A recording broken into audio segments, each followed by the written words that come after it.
Hi, this is Jessica with Inside Facebook, and I'm here with Brian Phillips, CEO of Sofa Labs.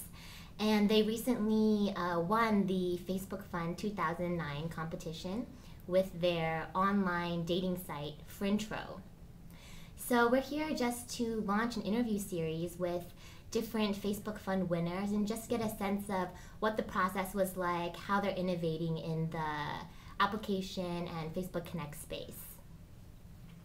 So Brian, can you just give maybe a 30-second or 1-minute pitch what Frintro is to people who aren't familiar with the idea? So Frintro is an online dating site that doesn't suck, and the focus is on friends introducing friends to other friends, because the best people to meet are your friends' friends. They tend to be like cool people, good schools, good jobs, and in your social network.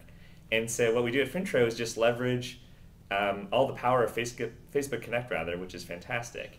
And when you log into the site, you can see all of your friends' friends. And if you're interested in one or more of them, you can ask a friend about them, ask for an introduction, or even reach out to that person directly. I see.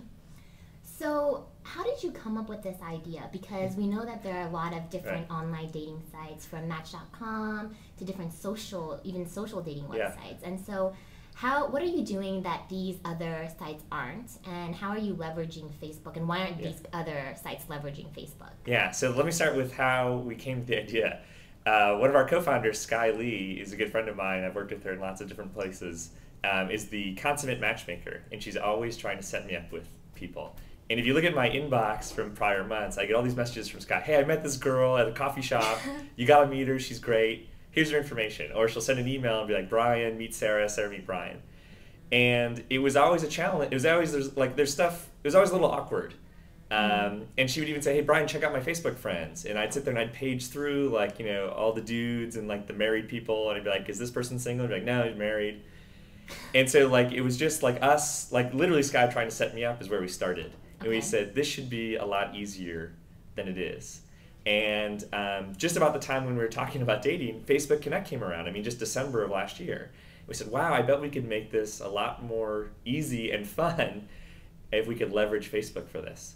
And Connect allowed us to do that. And so what we can do with Connect is actually bring in Sky's and all of my other friends' entire social graph, and then give you just really basic search capability. And I can say, hey, just show me the single girls in San Francisco from this age to this age, and boom, I get a set of results, which is totally fun and way easier than me paging through one friend at a time at Facebook.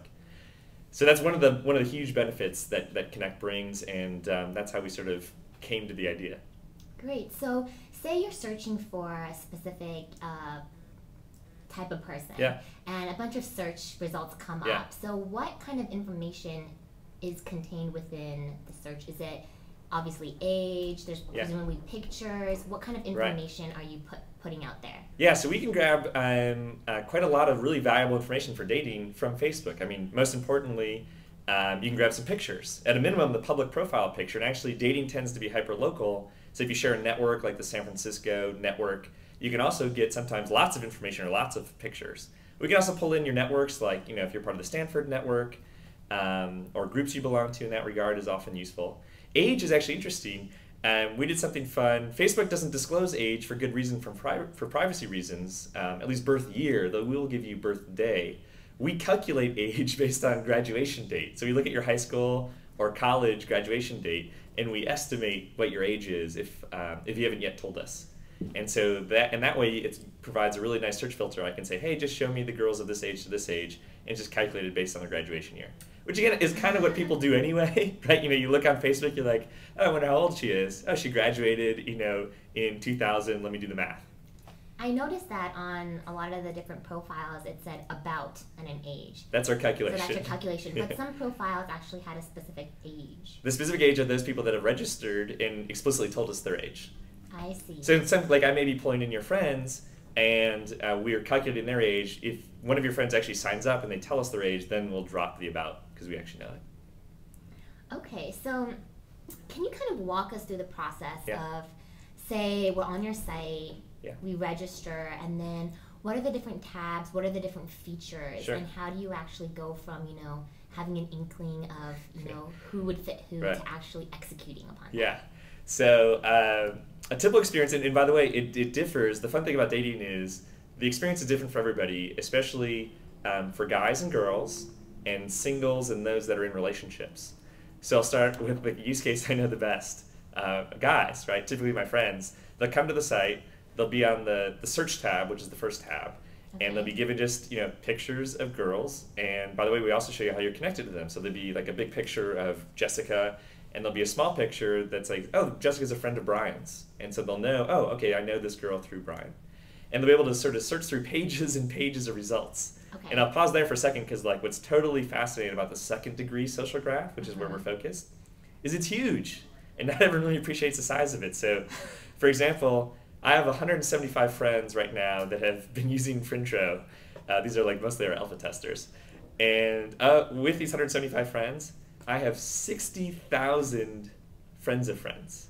60,000. So like my search results, I have like hundreds of pages of search results. And actually I have to filter to even make that manageable, but that's sort of the scope in terms of the size of number of people you can look at.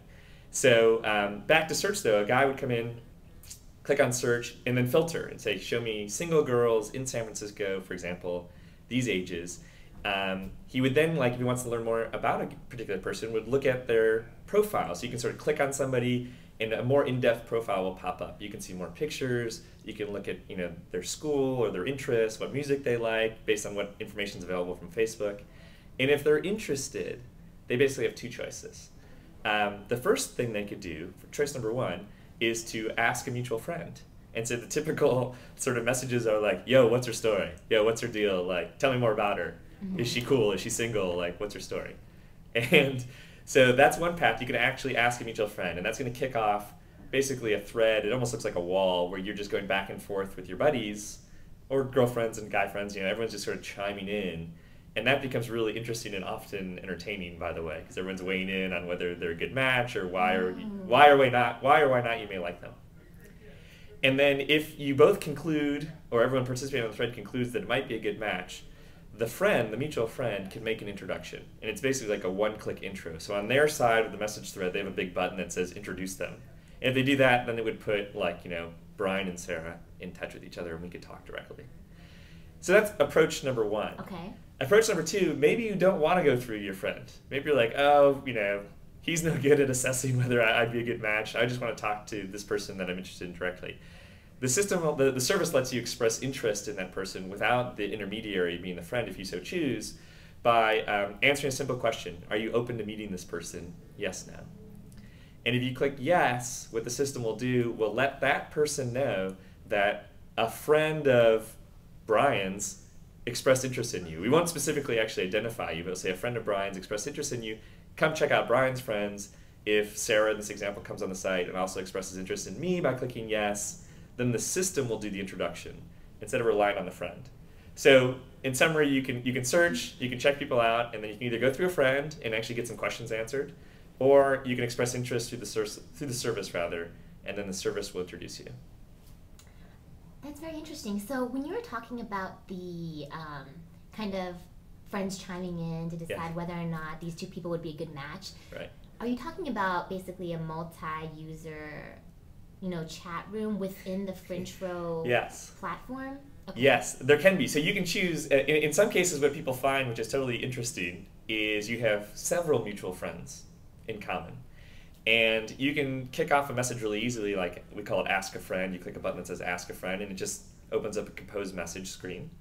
And by default, we'll pre-populate that with all the mutual friends. And you may have, it may just be one, but you also may have 7 or 8 mutual friends. And you can remove anybody you don't want included on the thread, like maybe a coworker or a cousin or something. But if you want, you can have a thread with like a bunch of your friends. And these tend to be some of the most entertaining ones, because I've participated in many of these threads. You know, everyone loves to chime in with an opinion. The other thing you can do, which also could include multiple friends, is you could just forward a profile. And you could be like, hey, maybe I'm not interested in this person, but my friend Mike might be, and you might like throw in your friend Matt and Joe and Beth to also chime in on this. And that could kick off another one of these multi-person threads.